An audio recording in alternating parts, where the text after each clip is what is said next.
All right, welcome in to another episode of the Outsider Podcast. This time I am doing some visual here for you, and for those who are just listening audio, well, you're missing out on another great opportunity. With me, I have a special guest with me today. It's Morgan Kirkpatrick, who is a candidate for State Board of Education for District 15. And Morgan, it's an honor to have you on here. Thanks for being on the podcast. Thanks for having me, Drew. I really appreciate it. Absolutely.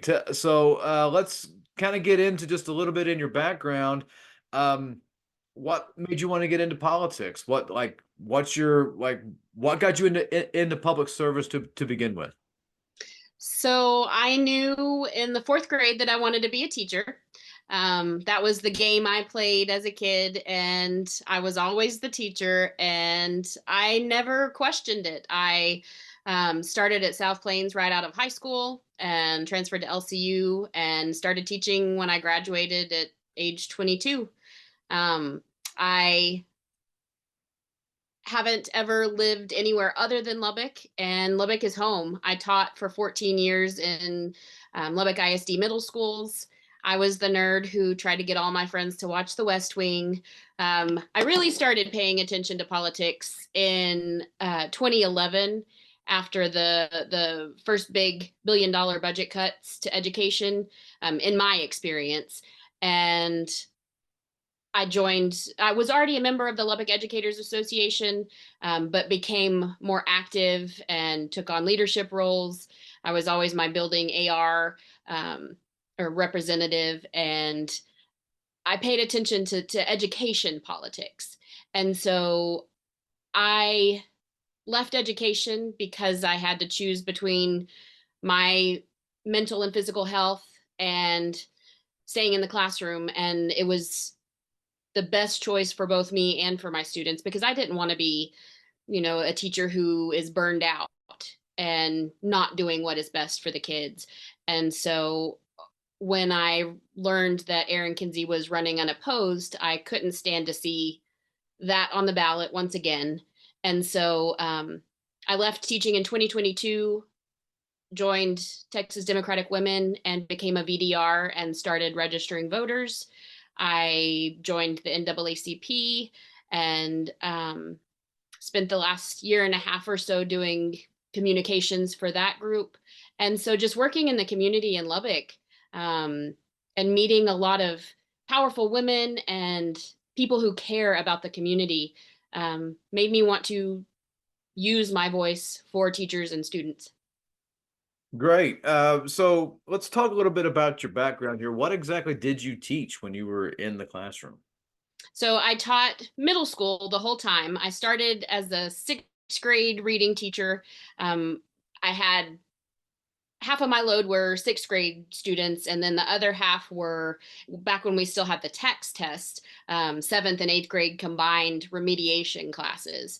Um, I cringe when I think about my students those first few years of teaching, because I think about things that I've said and how much I've learned since then. And when I run into them in town, I always tell them that I hope I didn't ruin you for reading. I transferred to Hutch in 2016, and felt like a new teacher. If I hadn't gotten that job at that point, I would have left education then. Um, but we had a principal who um, stood up for teachers and protected their time and tried to do the best she could for students. And when she retired the same year I left, and it did play a role in my decision to leave. What I'm curious here. What you mentioned that you saw that there was the current chair of the State Board of Education who was going to run again and run unopposed, and said that was a motivating factor for you. Were there any other motivating factors that wanted to get you in this race? Just the issue of the State Board of Education. I don't think many people quite understand the State Board of Education. Do you mind spending a few minutes explaining what that's about, and then kind of telling us your motivation for running for this seat? Sure. So the State Board of Education has 15 districts, and we are in District 15. It is the largest district land-wise. It covers 87 counties from the tip of the Panhandle, Amarillo, all the way down to Midland, Odessa, Mentone, over to Brady, San Angelo, Abilene, and Wichita Falls, and everything in between. Um, and so, just to give you a little idea, I spoke with a teachers group in Ector County, and there were probably 30 educators in the room. And I asked for a show of hands who knew who their State Board of Education representative was, and nobody knew. And I told them because 2 years ago, I wouldn't have either. The SBOE was not on my radar as a teacher. I didn't have the capacity for it. And I understand that. And so it's been an educational experience learning about the SBOE, but also kind of teaching people about it as well. And so the main responsibilities of the State Board of Education include approval of curriculum standards. So what kids are being taught, what they're supposed to learn before graduation, and then approval of instructional materials. So these things are presented by either TEA or publishers or other groups who have done the research and the work, and the state board can ask questions and take input from the public, and they approve those standards and then a list of instructional materials that local school boards are then allowed to choose from. Those are the top two, and I feel like most important things that they have under their purview. They also oversee the permanent school fund, which plays, it's just a fraction of the glorious state funding of public education. And so that people might have heard about the chair defunding $8.5 billion this past spring from BlackRock because they had ESGs. It's still a huge learning curve because that is the part that I understand the least. But it's frustrating to know that his background, he was in the military, the Air Force, I believe, and then he is in the oil and gas industry and lives in Midland. And so knowing that has to play a role in some of these decisions that he's making, and he doesn't have a background in education. Trying to think, did I answer your question? Oh yeah. Oh yeah. Rambled. Yeah, very, very good. Talking about the background of people when they get into education and education positions. Oh, let me rephrase. Positions that affect education. You have found that they don't really have much of an educational background. Maybe one thing that I often find with our politicians is that they'll say, "Well, I'm married to a teacher." And like, well, that's nice. That doesn't change anything. You still don't understand a lot of stuff. I mean, I'm married to a counselor. I'm not going to go into the and hold sessions with patients. That doesn't make any sense. So yeah, let me. What I want to ask you here is when you were doing and talking to these teachers and these teacher groups and going throughout the district and having these conversations. Talk about how there just wasn't enough mental capacity for teachers to do their job and then pay attention to state politics, state board of education, any of those particular things, because the ongoing idea is that teachers don't get politically involved, and the response to that is, well, they don't have enough time. Do you mind talking a little bit about that and just kind of helping us understand what that's about? Of course. And that was part of your question that I forgot to answer. So definitely plays a role. And so I lost the ability to compartmentalize. And so in 2021, when the list of around 850 books started circulating through the state legislature of books that were believed to be pornographic and, full of things that students should be seeing, I had probably a dozen of those in my classroom library. When I left teaching, I had over 600 books in my classroom library. Books that I had bought, books that family and friends had donated. I wrote grants for these books. And it was so frustrating and disheartening to hear some of the things that people would say about teachers and librarians. And it, there are no words.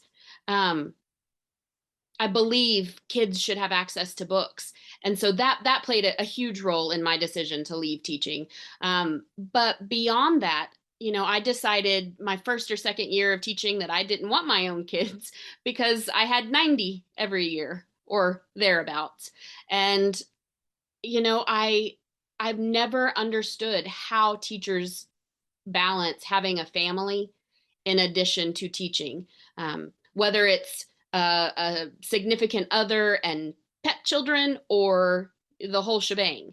I, I don't know how I could be a good mother and spouse and also a good teacher. And so my last year of teaching, my teaching partner had a child in January, and or she had the baby in January of 21 and I left in May of 22.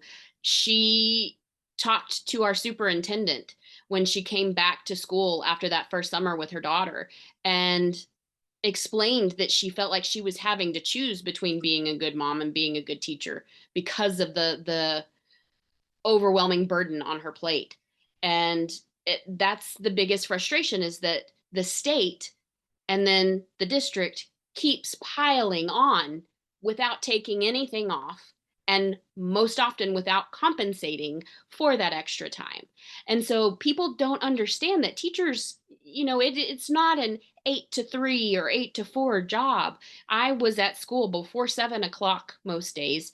And if I left before 5, that was fantastic. That doesn't take into account the evening and weekend grading, but coaches put in even more time. I've never understood how coaches do it either. And so it's overwhelming. And when you have a heart for kids and you want to do good by them, you're going to bust your to do the best you can. Yeah, that's a good point. And doing all of that and then trying to keep up with what's going on in Austin makes it impossible, right? Yes. And so that's another frustration point, because, if teachers voted for their own best interests and for their students' best interests, we could move mountains. And so when people vote based on these other hot button issues rather than education, we're crippling ourselves. And I don't know what it's going to take to change that. Yeah, that's a really good point, and it's frustrating for on so many levels because I've stated this several times that if just what you said, if teachers who, by the way, I mean, we talk about a sleeping giant in Texas politics, it is the teachers who are make up a tremendous portion of our foundation in this state for our future. They show up to vote, then all the things that they've ever wanted and ever thought would be important would happen. And what teacher shortage would there be? What pay problems would there be? What healthcare issues would there be? You want to mess around with books? No, that's not going to happen. I mean, if this is the world where teachers show up and vote exactly how you said, for their interests. Yeah. So the next question that I want to talk to you about is your district. You mentioned just how big this is, just north south, and that alone. I mean, there's more to it than that. I mean, I mean, you said it goes far east, is almost like you have Wichita Falls. Is that right too? Wichita Yeah. Falls, I believe Graham. Oh my Um, gosh. Yeah. But you've got some medium-sized cities in there. Um, I, this has, I mean, if you're wanting to go to every single place, I mean, you're going to have to, you need like take like, 7 other extra little gallons of gas with you wherever you go. I mean, this is a huge district. How are you able to keep in contact with everybody and campaign effectively? So I made a network of friends and acquaintances through the Texas Democratic Women, through the Democratic Party. I'm also reaching out to teachers groups. I've touched base with the Texas State Teachers Association and Texas AFT. One of the first endorsements I received was from the Texas AFL-CIO COPE organization, and so I'm hopeful that that will be fruitful once school started back up and meeting with those teacher groups. Um, I Sorry, I lost my train of thought. Um, That I've really, happens. It's that's yeah. that's that's quite okay. That's not an issue. That happens quite a bit. I mean, for those who are watching the video, I keep looking down because my dog keeps wanting to have my attention. It hears me talk and it's wanting my attention. For those who are on audio, you're not seeing any of that. But that's why if those are who if you're able to see me, I keep looking down. It's my dog. So I understand losing train of thought of it and trying to keep the conversation going. Yeah. So the Potter and Randall County chairs both had, or they got together and invited several Amarillo ISD educators to one of their houses. We had a small meet and greet. I attended a small meet and greet at a former educator's house here in Lubbock. So luckily, the largest voting block in the district is Lubbock. And so that's very fortunate. But I am going to be headed back to Amarillo at the end of August. James Tallarico will be speaking about public education, and so they're having a fundraiser on the 31st. And then I was invited by the Wichita Falls County Party. Tallarico will be going to Wichita Falls on the 1st, so I'm just going to follow him that way. And then um, I've been to San Angelo. I'm going to make plans in Abilene. So right now I'm reaching out to friends and family who have contacts in different cities, and just planning small meet and greets, because the goal is to meet people, talk, get to know them, help let them get to know me, and then they share from that if they have other people who might be interested in meet and greets. To me, sitting and having a conversation is so much more powerful than having a huge event and saying a few words. um, Other than that, I've done a couple of Zooms with the Hutchinson County Democrats. I did go down to Snyder and visit the Scurry County Democrats, and so that's really the plan thus far. Yeah, that is such a big district. I mean, if you're I'm just going to automatically presume that your opponent is a millionaire, and he can probably, Backed by billionaires. yeah, there you go. Who systematically want to change education, make no mistake about that. He And doesn't don't really. bother reaching out and talking to people. Yeah, exactly, and that's not something that he really needs to do. He can just buy this ad time and all throughout the media markets where you're doing the shoe leather work. You're going out there and actually talking to people, and the hope is to change some minds doing it the old fashioned way, right? For sure, because in my opinion, public education shouldn't be a partisan issue. And I didn't ever identify as a Democrat until I left teaching and joined these organizations where you make that commitment.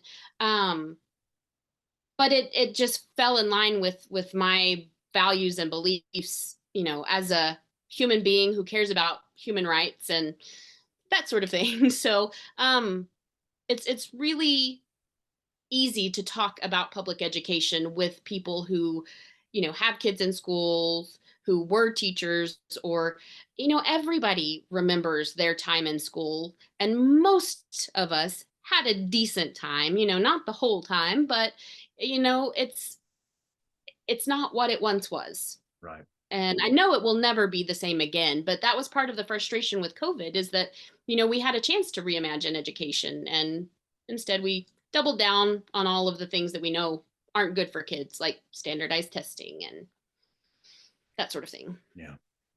Do you, I want to ask you about your time in junior high and high school and all that. Did you have a favorite teacher? I had several. And so Miss Rogers was my fourth grade teacher. I don't know. I don't know why. I just felt like we had a connection that I hadn't really made before that. I still remember my teachers before that. Miss Bridges lives around the corner from me. She was my kindergarten teacher, and she retired the same year I left, after, I believe, over 30 years of teaching, which I thought would be me. So Miss Rogers was one of my favorites. Coach Villa was one of my, I think, eighth grade English teacher. I will never forget reading Fahrenheit 451 in his class. I taught middle school because junior high was my favorite time as a student. I was on student council, I was in choir, and it was just, I had a good group of friends. And then going to high school, I wasn't as much of a joiner. I remember Miss Kingston, when she was my senior AP teacher. I still have my scrapbook that I created for her class, that we had to write so many words with each spread. Miss Havens was one of my Spanish teacher, and then I became her teacher's aide. I have good memories of school, and so that's what I wanted to create for my students. Yeah. Yeah. When you were doing reading and something controversial came up in the text, whether it's a race relation issue or an older book that may have words in there that that we don't use anymore. How did you deal with that? How do you think the State Board of Education should deal with something like that? One of the things that I struggled with as a teacher were the number of standards. And from what I understand, that's not how it's done everywhere, because, we've prescribed so many things that as a teacher, it was impossible to do everything, to hit everything. I feel like we can do a better job of focusing on the broad strokes. And as teachers, that was the beauty to me of teaching. So one of the books that we changed up most of the books that we read each year when I was at Hutch. But one book that we read every fall or spring, like mid-year, was called Okay for Now. And it was set in 1968, during the Vietnam War. It was, I want to say, upstate New York. Rough dynamics, dad who drank too much, wasn't nice to the mom, and kids would ask why she didn't leave him. And so we would have conversations about how until 1974, a woman was unable to get a bank account without her father or her husband's signature. And so it just wasn't as possible to leave a bad situation. There was also one of the brothers went off to Vietnam, and he came back and was wounded. And they went to the bus station in New York City to pick him up. And the protesters were out and calling him ugly names and spitting on them as they wheeled him to the car. And kids today don't understand that at all because of the way we treat soldiers now. And so, having those conversations was so powerful. That was what I loved about teaching, was having a situation that comes up in a book where kids might not experience that in their day-to-day life, but people around them might. And so getting to kind of facilitate that thought process, not telling kids what to think, not telling them necessarily. I mean, I feel like kids have a sense of who their teachers are, and it's so frustrating to hear that people might think of you as a groomer or a pedophile for supporting a student's choices. um, a book that I had in my classroom was George. It's now Melissa, because it was about, I want to say, a fourth grader. I'm not sure what the main character's age was, but this character was identified as a boy at birth, and did not feel like a boy. And so I, as a human, learned so much from reading that book. And if any other kid picks up that book, and when they have a computer in their hand where they could go watch whatever they want to watch, but they're reading this book and they learn something, whether it's something that they realize that's within themselves, or they see someone in their class dealing with that issue and they learn how to handle that through a story. To me, that's amazing. And I can't believe we would take that away from kids. One of the things that I read in high school, that there are several books that I remember from high school that still stick with me. One was, so I grew up in Indiana, and it was a state standard Mhm. that in your freshman, sophomore, and senior year you had to read Shakespeare. And so one of the things I'll never forget about my sophomore English teacher was that the textbook, the literature book that was given to us, we had to that book had Shakespeare's Julius Caesar, and all the other sophomore English classes were reading Julius Caesar. My English teacher said, "I'm telling you right now, there are some great lines in that, but it's boring. Let's read Othello." Oh, wow. And Othello, which is, that talks about interracial issues, that talks about so many other aspects, that For sure. it's Shakespeare, and you have to read it. And so it's, you're still sticking to the standards.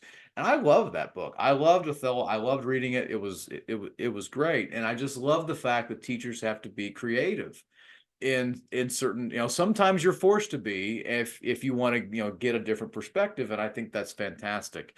The other book that I remember reading was what's called a separate piece, and that was about two boys based in I want to say Vermont, and going to a private school. It's Boarding school. interesting, and it's on one of these books that some particular groups want to ban, and I'm just laughing. I'm going, "You haven't read it," and it's just so silly.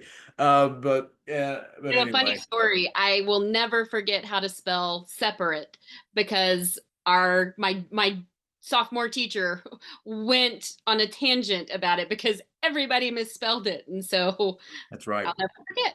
Yeah, I remember that was my senior year, and my senior English teacher, who after that year retired, said, she made it clear that if you misspell this word, you're going to get like 20 points deducted out of like a 50-point quiz. And so it was just so funny because you had to get that right. And I'll never forget that. You're exactly right. I'll never forget how to spell separate or separate, or however you want to Yeah, actually pronounce the all thing. right. It's exactly because of that. So Yeah. anyway, I think that's interesting as to how there's this movement now about banning books. Tell me about, what can the State Board of Education do about that sort of issue, if anything at all? And so that is uh that's hard, because they don't have a lot of teeth in that sense. One of the best podcasts, or one of the best resources where I've learned the most about the history behind the SBOE, is a podcast called Teaching Texas. And it starts back in the, I want to say, 50s or 60s, and brings it up to current day, um, talking about textbooks and how the legislature has gone back and forth, giving authority and taking it away. And so, as far as banning books, it's not as big of a there's not as much that we could do if I was in that position. But it still plays a role because I was watching the June board meeting, and they were another a responsibility of the State Board of Education is approving school board members for military bases, um, and that sort of thing. They had a handful of names that were up for either nomination or appointment, reappointment. One of the ones that was being reappointed was up for reappointment. Julie Pickren objected to, because she was a member of TASB, the Texas Association of School Boards. And that organization, according to Pickren, promotes pornography and LGBT agenda. I forget what all she said, but it was so frustrating. And Aisha Davis called her out and said, the TEA commissioner was just here saying that they don't know how to reach young Black children, and they don't know how to fix the problem. Well, this organization is doing something about it. They're trying to help, and we're going to slander them. And so, luckily, the reappointment was passed, and it was so scary to hear something like that, and with no basis in fact.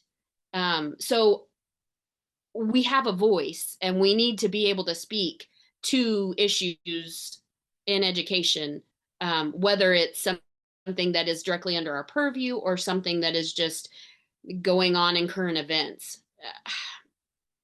Like the funding issue and teacher pay.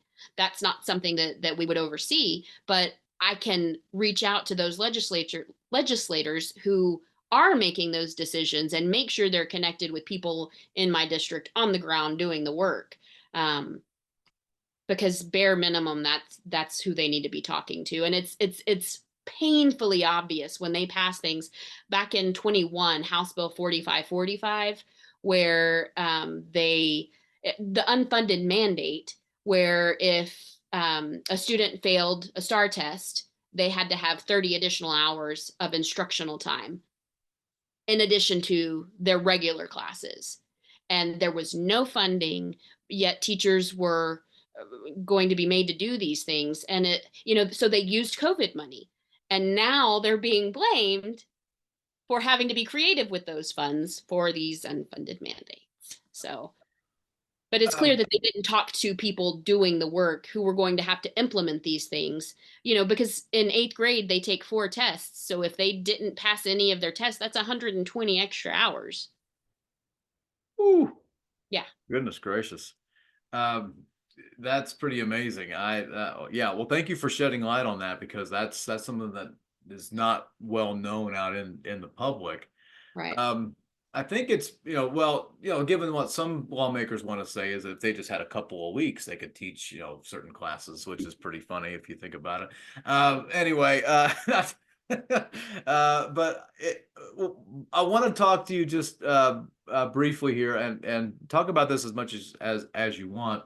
Is this issue that we see here that's coming from the political right and groups like Moms for Liberty or whatever, Liberty Justice, or I don't know what the heck they stand for, but they're constantly going after, and this concerted effort about wanting to do these books, and then you got the True Texas Project or True Texan Project, whatever that they're called. These are, I mean, if anybody pays attention to history and you talk about what these types of movements produce, is these are just basically people who don't like to read.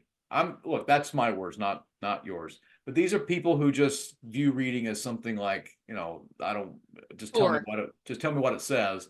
And they hear some sort of a passage, they take something out of context that is pretty tough to defend on its own when it's taken out of those contexts. But when it's put into context, it just makes sense. How frustrating is that for you as somebody who used to teach reading? as a former teacher who knows that they're being selective in their arsenal, what is something to say back to them when they make these sorts of allegations that we know are just cherry picked? So the most frustrating thing is that there are lists of these books with the quotes already cherry picked, where they are just pulling from these sites. And right now, I this is secondhand information, so take it for what you will. But there are around 100 books being challenged in LISD. I know several people who are on reconsideration committees, and some of the books that they've read, they have loved. One of them wants her eighth grade, now he's going into ninth grade, son to read this book.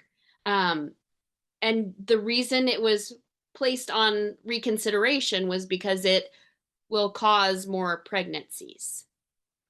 Yeah. So if a kid reads this book, they're going to learn a whole lot more than what they would, scrolling through TikTok or Instagram on their phone, or YouTube and all of the things that they have access to. So that is number one frustration, that people are taking words for it. They're doing the reading themselves, which should be the bare minimum requirement for, if you were going to submit a book for reconsideration, you should have read the book. It's infuriating and demeaning to librarians who are required to have a degree and go to school, extra school, for these skills to know how to pick out books based on age appropriate guidelines. I have several friends who are librarians, and I don't know how they do it. They are, begging teachers to read books because they can't put them on the shelves unless they've been read by someone in LISD, which LISD is doing what they have to for the state.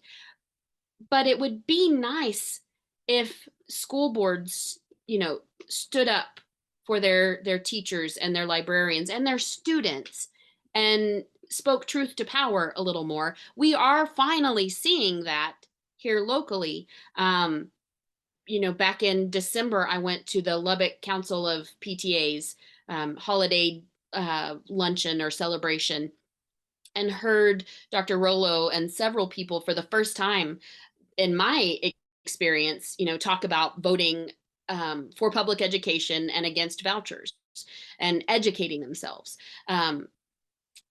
It's it's just astounding to me that people are willing to use this information from others that is being put forth by people with an agenda to defund education and pretty much promote Christian nationalism. If I know you're familiar with Tim Dunn and Ferris Wilks, and their whole group, it's infuriating because that's un-American. Yeah, That's what they're purporting to be. right. And one of the key parts about all that is if you go after the education and you change the way people, students learn, and you give them misinformation. Well, and you mentioned the beauty of teachers being able to be creative.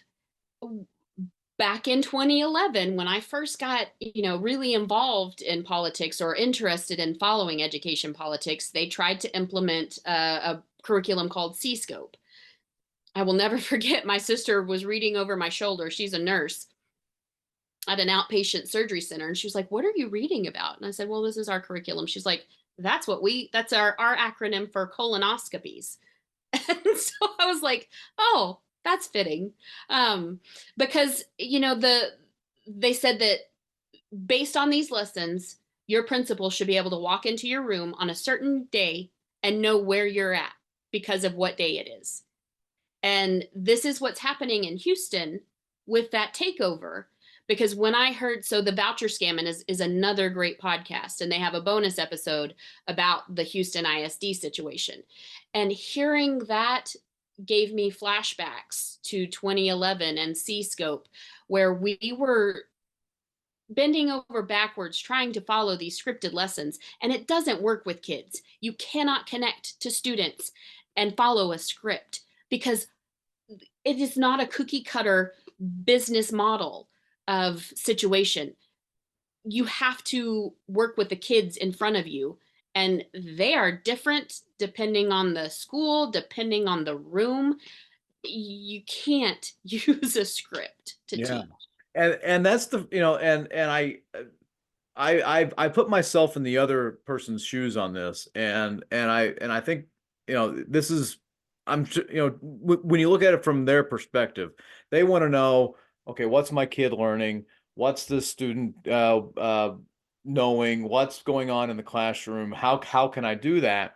And if you're in a business model, that's easier to really flesh out and to really show what you've been up to. I mean, you can still show that sort of accountability from the teacher perspective, but it's just in a different way. And for the longest time, it's been economists, and we can go all the way back to the 1950s talking about this sort of thing. It's been economists applying this business model to public education, just education in a general, saying, that this is the result, and choice, and all this sort of malarkey that works in the business field. That doesn't That's a whole different realm in the classroom. You're not dealing in a wheel business model like Burger King or McDonald's that's worried about the bottom line of the quarter profit. This is an art. I mean, teaching is much more artistic freedom, abilities to get to this particular end mark. Um, And and I yeah, would go add ahead. I would add that we are no longer in the industrial age model that education was first created on in this country, because it is a different world. Kids are inundated with information and stimulation, and so to get a kid's attention, you have to go above and beyond and think outside the box. And so I don't know on what planet they think these sorts of things will work, whether it's what was done in the 50s or even the 90s, because it's different from when you and I were in school. And we have to change with the times. And I know one of the biggest frustrations in teaching is that, every year there's something new and they try to change it up, and yet we just started something new last year and we don't know for sure if it's going to work or not. And so yes, there's got to be a happy medium, Yeah. but it's not cookie cutter scripted No, lessons. no, you're exactly right, and it's frustrating to try to explain that to somebody who has no idea about any of this stuff. Well, why can't I walk in on a Thursday and you're not painting on Thursdays? You painted on Thursday last time. Why not this time? Well, that's not that's not how this works. It's like that GIF. It's not how it works. It's not how any of this works. So yeah, it's just this is a living creative art trying to trying to meet benchmarks made by non-education backed politicians, and that continues to be a frustration. I want to shift gears just briefly here, Sure. because when it talks about curriculum, there's a documentary that was released about 13 years ago. It's called The Revisionists, or the Revisionaries, that deals with the Texas State Board of Education. And back then, they were dealing with science and the social studies and history and all that. I don't think that has ended. I don't think that has gone away. But I think there's a new front in that, in dealing with possible, well, back to literature. Yeah. What's going to be read? Walk us through what what curriculum, what that's about, standards. Walk us through so that the average listener can kind of get an understanding as to what this is about. So it's different depending on the subject. So my area of expertise was English and reading. My last 6 years of teaching, I taught seventh grade language and literature at an IB school. So RLA is, I believe, the current terminology. But there is so when C-scope was introduced in 2011, I was excited because I started teaching in 2008, and there was a scope and sequence, but it was not user friendly. It was the reading options were not phenomenal. And so we had to reinvent the wheel pretty much. And so we were excited to get a scope and sequence, and even if it was scripted, we were excited to have a guide of some sort. And so that's kind of what the TEKS became, the Texas Essential Knowledge and Skills. And so with reading, there are the foundational pieces. It was called Figure 19, where it talks about inferencing skills and that sort of thing. And so in English and reading, those skills spiral. So you go a little deeper each year. And so rather than like with math or science or social studies, there's a clear delineation of you have to know this before you can get to that. Um, and so there was always a bit of frustration between English teachers and, supervisors who were math based or science based because they didn't understand why our lessons looked so different than everybody else's. And going from grade level to grade level, there was kind of a genre focus. There were certain things that kids had to know about, fiction and fantasy, nonfiction elements. There were standards about being able to self-identify literature that you are interested in and building that stamina for reading independently for a certain amount of time, which was why I loved teaching at Hutch, because we were allowed to start class with 15 minutes of independent reading every day. When I was at Cavazos, that was a no-no. We were told we shouldn't be reading full novels, even if we were reading them together. And so we did a book study one time called with a text called "Less is More." It talked about reading excerpts, which has a place, but when you share a book with a class, like, it's a bonding experience, but it's so much more than just reading a book, and kids are able to see how powerful that can be. Sorry, I've gone off on a tangent a little bit. Did that help at all with the standards as far as what you were getting at? Yeah, so for our non-teaching audience, they hear these words like curriculum and they hear these words like standards, and they're not exactly understanding what that's about. And for our non-Lubbock people, I forgot to introduce you like this. You taught in Lubbock ISD and you taught at the Hutchison Middle School. And so when she references Hutch, that's short for Hutchison. So anyway, I wanted to sorry about that. I should have done that at the very beginning. Good. But I just for our non-education listeners and watchers, the a curriculum is this, a standard, standards are what can be done to help meet standards in the curriculum. How's that reflect into the State Board of Education? So these are the things that are prescribed that teachers have to teach and students have to learn. And these are the things that the STAR tests are based on. And so because there are readiness standards, and then there are, oh goodness, I forget what so there's standards that they're required to do, and then standards that are kind of supplemental, where if you get to them, great. If not, it's not the end of the world, which we can't do it all. And so as far as like the reading test, there are different, and I hesitate because I have not looked at them in the last 2 years, and I know they're being updated. They've been updated, and so it's genre focused, saying students will learn how to identify the narrator in a third person omniscient narrative. And so that's how specific it gets. And there are so many standards that it's really hard to get through all of them, which is where kind of you use the readiness standards to guide what you make sure to get in.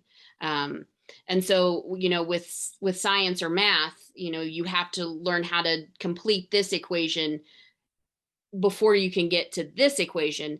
But if a student is absent for this, you have to make time to go back and make sure they've caught it, because then they're going to, if they don't have it here, then they're going to be lost with the next step. Yeah. Does that help? Oh, absolutely. Yes. And so like, and this is one of the big um, uh, criticisms of standardized exams is that, I mean, the whole exam process, that's a whole other conversation that we can definitely have at another time.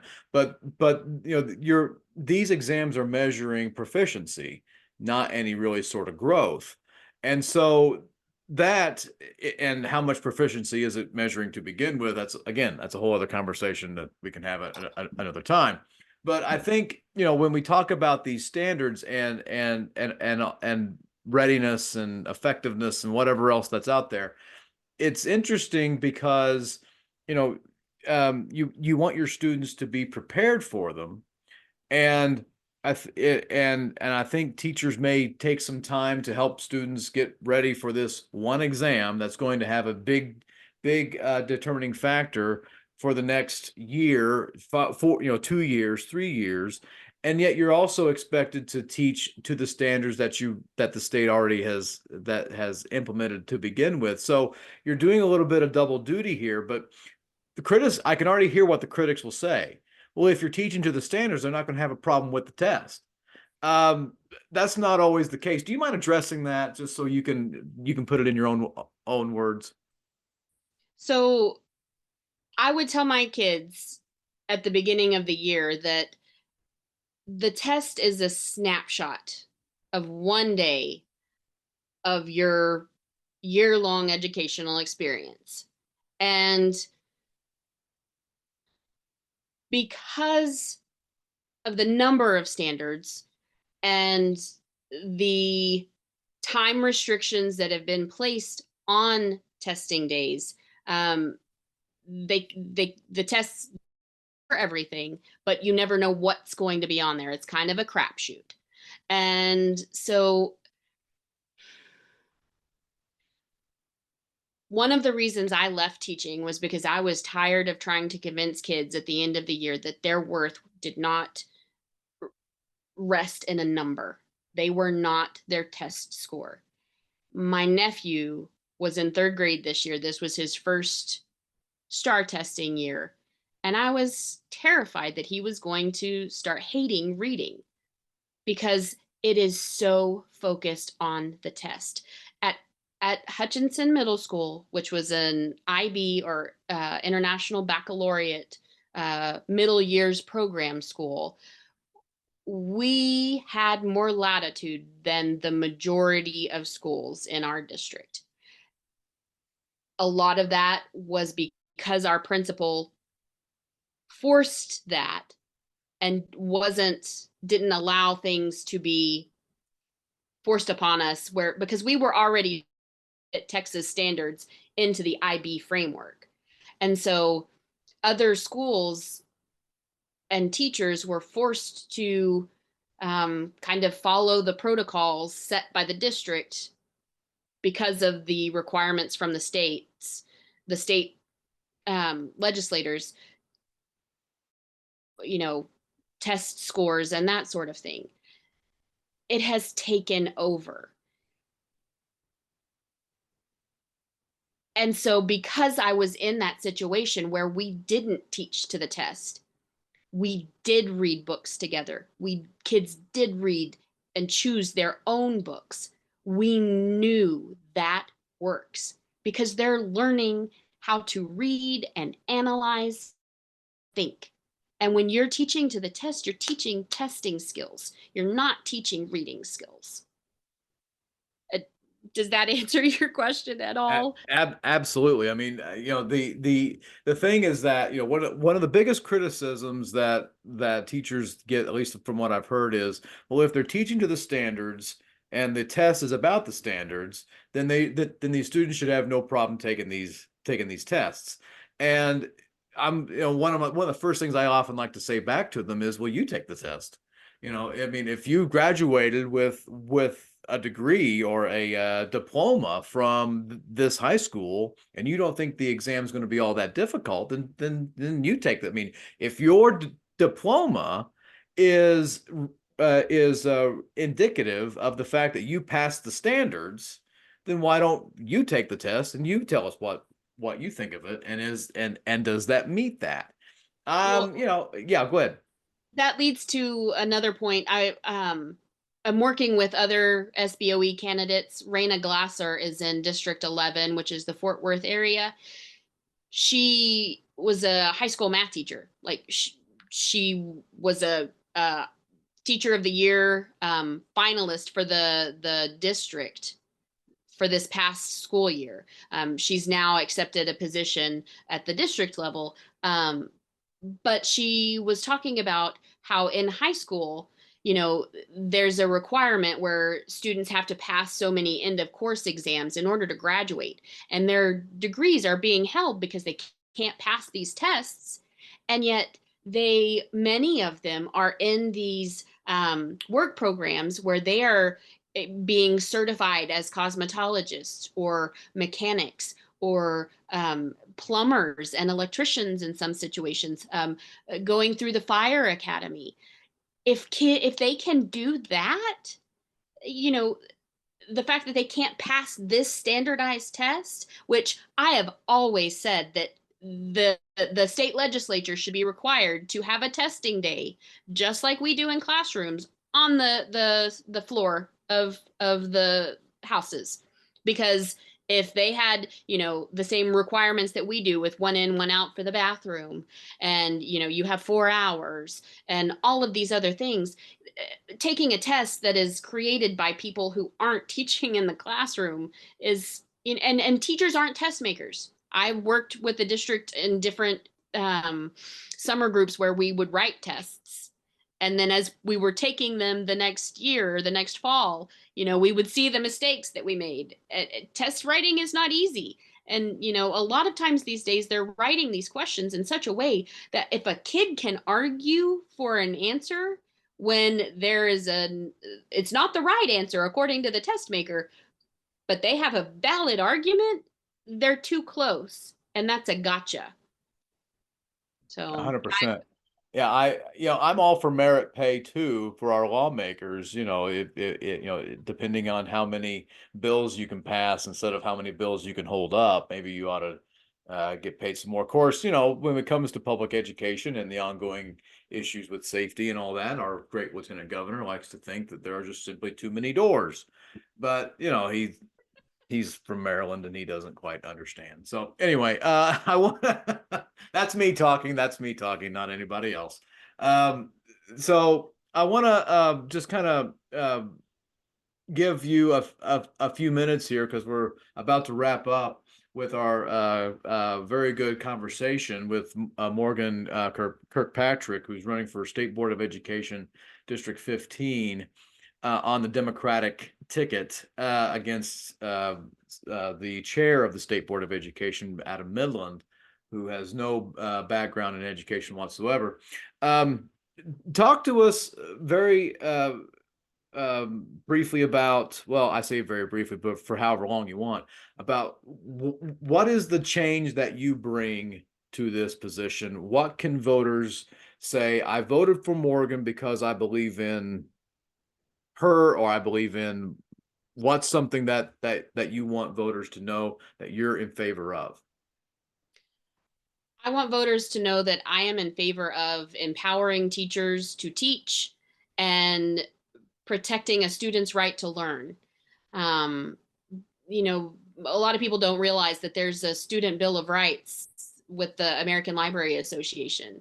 And, I want to be that person on this board um, who is willing to do the homework or talk to the district schools, teachers in classrooms doing the work, because that is what is required to understand what is going on. If you haven't been in the classroom in the last decade, it's difficult to make decisions that will positively affect our schools and our students and our teachers.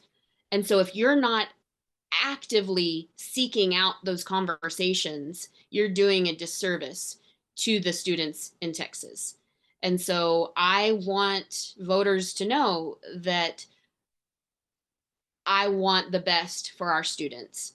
And that means, protecting teachers and empowering them to do their best work so that our students succeed in life. That's great. Morgan, where can people find you? Where can they contact you? Tell us all about your social media links and your websites and all other emails and all other forms of contact. Go ahead. So I am on Facebook, Instagram, and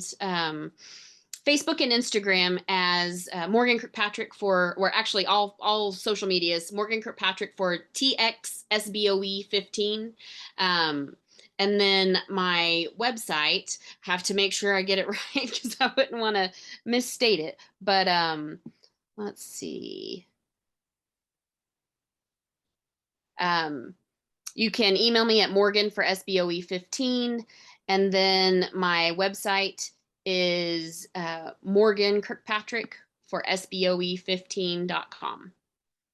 Great. That's wonderful. Morgan, thank you so much for being on the Outsider podcast. We learned so much about this position, the State Board of Education, your teaching background, what you're up for. And I'm sure if there's any really good supporters who would really want to back Morgan in her campaign, she'll gladly take any sort of financial backing that you want to throw her way, and you can find that probably on her website, right? Yes, sir. Thank you, Drew, for what you do to educate the public and voters, because that's a necessary skill, and I appreciate your work. Well, thank you. I appreciate you being on here, and everyone. Hope you enjoyed this episode of the Outsider Podcast, and we'll see you again very soon. Thank you.